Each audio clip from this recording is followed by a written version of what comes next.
நான் ஒரு கதை சொல்லிட்டேன் உனக்கு. என்ன கதை? அந்த காலத்தில் எங்கள் வீட்டுக்கு பக்கத்தில் பாட்டிங்கெல்லாம் கம்மஞ்சோறு வருவாங்க. அந்த கதை சொல்கிறேன். சொல்லு பார்க்கலாம். இப்போ என்னென்னா, காலையில் விடிய காலம் 3 மணி ஆச்சுன்னா தாத்தாலாம் மாடு ஓட்டிகிட்டு எல்லாம் வயலுக்கு போயிடுவாங்க. விடிய காலம் பறின்னு சொல்லி மாடு கட்டி தண்ணி இறப்பாங்க. அவங்கெல்லாம் வயலுக்கு போனதுக்கு பாட்டிங்கெல்லாம் தூங்க மாட்டாங்க.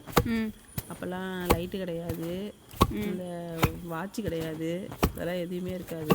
அவங்க என்ன பண்ணுவாங்கன்னா, வானத்தில் நட்சத்திரத்தை பார்த்துட்டு தான் நிலா எங்கே இருக்குதுன்னு பார்த்துட்டு, மணி 1 மணி ஆச்சா 3 மணி ஆச்சான்னு கரெக்டாக அவங்க கண்டுபிடிச்சி சொல்லிடுவாங்க. அது மாதிரி தாத்தாலாம் 3 மணிக்கு போனதையும் இந்த பாட்டியெல்லாம் எழுந்திரிச்சு அந்த நேரத்துக்கே கம்படிச்சு சோறாக்கி எல்லாம் செய்வாங்க. அதெல்லாம் நான் பார்த்துருக்கேன் சின்ன பிள்ளையிலேயே. அதுக்கப்புறம் எங்கள் அம்மாவும் செய்வாங்க. விடிய கிழமை எழுந்திரிச்சு எங்கள் அம்மாவும் இந்த மாதிரி நாங்களாம் தூங்கிட்டு இருக்கும்போதே அவங்க கம்பிடிச்சு சோறெல்லாம் ஆக்கிடுவாங்க. அப்புறம் கொஞ்சம் கொஞ்சம் பெரிய பிள்ளை ஆனதுக்கப்புறம் நானும் செய்ய கற்றுக்கிட்டேன். உனக்கு அப்பயே செய்ய தெரியும். அது புடைக்கிறதெல்லாம் பக்கத்தில் ஒரு அப்பாயி இருந்தாங்க.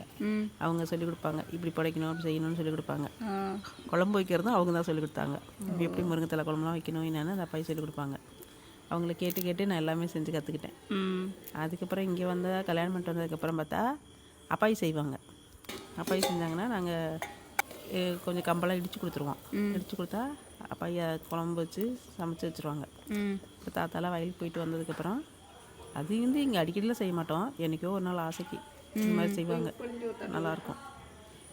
இப்போது தொடர்ந்து நீங்கள் சின்ன பிள்ளையா இருக்கும்போதெல்லாம் செஞ்சுருக்கேன், அவங்களுக்கு தெரியல. இப்போது இது ரொம்ப நாளாக நான் செய்யணும்னு நினச்சிட்டு இருந்தேன். சரி, அதான் அன்றைக்கி தான் நேரம் கிடச்சின்னு செஞ்சேன். நாங்கள் சின்ன பிள்ளைலாம் இதெல்லாம் எங்களுக்கு பிடிக்காதுல்ல, அவ்வளோ சாப்பிடவே மாட்டோம்ல. ஆமாம், அது சின்ன பிள்ளைல தெரியாது, உங்களுக்கு அது என்னன்னு தெரியாது. அதே மாதிரி தான் சித்தி குழந்தையா இருந்தப்போ அப்படி தான் சாப்பிடவே சாப்பிடாது, அதுக்கு பிடிக்கவே பிடிக்காது. தாத்தா சாப்பிடுவாங்களா? தாத்தாவுக்கு பிடிக்கும், தாத்தாவும் சாப்பிடுவாங்க. இப்போ நாங்கள் தான் சாப்பிட மாட்டோம். உனக்கு பிடிக்குமா?